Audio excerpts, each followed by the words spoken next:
Madame la maire, chers collègues, il s'agit donc du premier vœu que nous déposons au nom du groupe Révéler les Rennes au sein de ce conseil municipal. Nous étions exprimés au conseil de juin dernier sur la multiplication des vœux portant sur des sujets relevant des débats nationaux, des compétences nationales ou internationales. Et nous avions donc formulé le vœu que les vœux de ce conseil concernent des sujets locaux.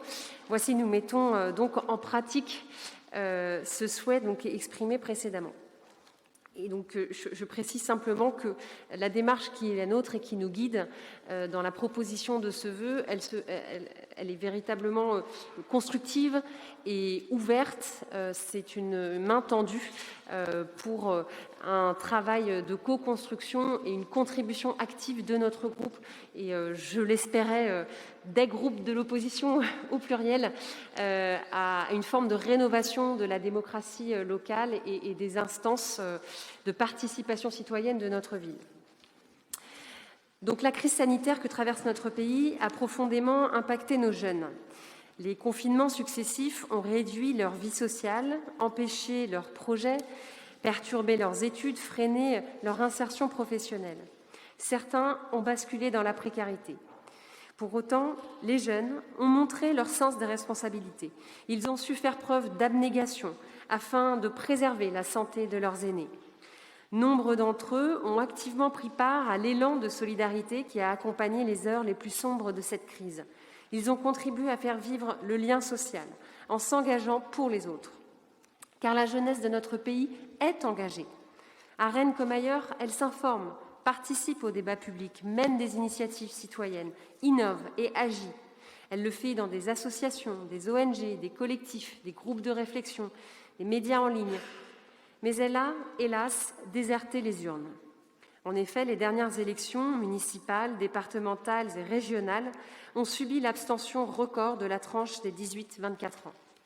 Celle-ci a atteint au niveau national le taux de 87% pour les élections du printemps 2021.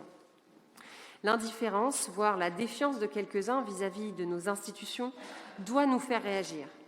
Elles affaiblissent la légitimité du vote démocratique, elles mettent en danger notre capacité à composer un destin commun, elles interrogent sur la possibilité de maintenir un dialogue intergénérationnel pourtant profitable à tous. Pour la génération qui vient, nous croyons nécessaire d'établir un nouveau contrat social. Les constats ne suffisent plus, il faut agir et vite. Il est temps de donner à notre jeunesse une véritable place dans nos institutions, avec un périmètre de décision et une capacité concrète d'agir. Nos enfants et nos adolescents sont des citoyens en construction, futurs électeurs, futurs décideurs politiques, à qui nous transmettrons le flambeau de la démocratie le jour venu. Il est de notre responsabilité de les y préparer, de les former, de leur donner envie et confiance dans l'action politique. Leur donner la capacité de prendre part dès le plus jeune âge aux décisions de la cité, c'est lutter contre l'indifférence et la résignation qui mettent en danger notre pacte républicain. Nous proposons donc la mise en place d'un conseil municipal des enfants et des jeunes. Cette structure existe déjà dans de nombreuses villes, notamment dans des villes de notre métropole, constituées d'enfants élus entre 10 et 14 ans. D'abord conçu comme un outil d'éducation civique, ce conseil municipal des enfants et des jeunes est devenu un véritable appui des politiques publiques dans tous les territoires où il a été mis en œuvre, tant pour les idées qu'il permet de faire émerger que pour favoriser une large communication et compréhension des décisions publiques auprès des enfants comme de leurs parents. Constituer un conseil municipal des enfants et des jeunes à Rennes, ce serait permettre à nos jeunes concitoyens de se saisir des sujets qui les concernent, qui concernent leurs sœurs et frères, petits et grands, comme la qualité de vie dans leur quartier, les pratiques sportives et culturelles, les activités péri- et extrascolaires, les actions en faveur de l'égalité filles-garçons, la protection de la biodiversité en ville, etc., etc. Ce serait donc leur permettre d'exprimer ce qui dysfonctionne dans leur quotidien, d'entendre leurs solutions pour résoudre les problèmes perçus, de tisser un lien de confiance et de compréhension mutuelle entre les générations. C'est notre devoir de soutenir et accompagner ceux qui nous remplaceront dans quelques années en leur offrant un espace de dialogue et de décision doté d'un budget de fonctionnement qui concrétise et pérennise son action. De fait, la ville à hauteur d'enfant passe aussi par notre capacité à considérer la parole des enfants comme ayant le même poids, la même légitimité, la même vérité que la parole des adultes. Considérant la Convention internationale des droits de l'enfant, qui a été adoptée le 20 novembre 1989 par l'Assemblée générale des Nations unies et ratifiée par 20 États le 2 septembre 1990, où il est inscrit le droit à la liberté d'expression, d'association et de participation à la vie de la collectivité pour tous les enfants.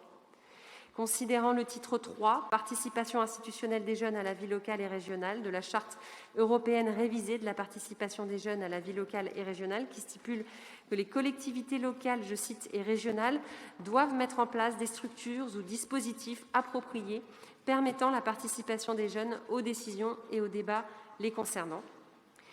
Considérant la loi du 6 février 1992 qui prévoit que, je cite, les conseils municipaux peuvent créer des comités consultatifs pour tout problème d'intérêt communal et comprenant des personnes qui peuvent ne pas appartenir au conseil municipal. Enfin, considérant la délibération numéro 43 adoptée à l'unanimité par le conseil municipal de Rennes du 23 novembre 2020, qui mentionne que la ville de Rennes et ses partenaires mettent en place des projets ayant pour objectif de fédérer et d'encourager les initiatives autour des droits de l'enfant. En conséquence, le conseil municipal de Rennes s'engage à offrir un réel pouvoir d'expression et d'action à l'enfance et à la jeunesse au sein de ces institutions, s'engage à amender la nouvelle charte de la démocratie locale pour y intégrer la constitution d'un conseil municipal des enfants et des jeunes, s'engage enfin à mettre en place un groupe de travail dédié, composition, modalités de vote, durée du mandat, âge, périmètre d'action et compétences, afin que ce Conseil municipal des enfants et des jeunes initie ses travaux dès septembre 2022. Je vous remercie. Merci. Qui souhaite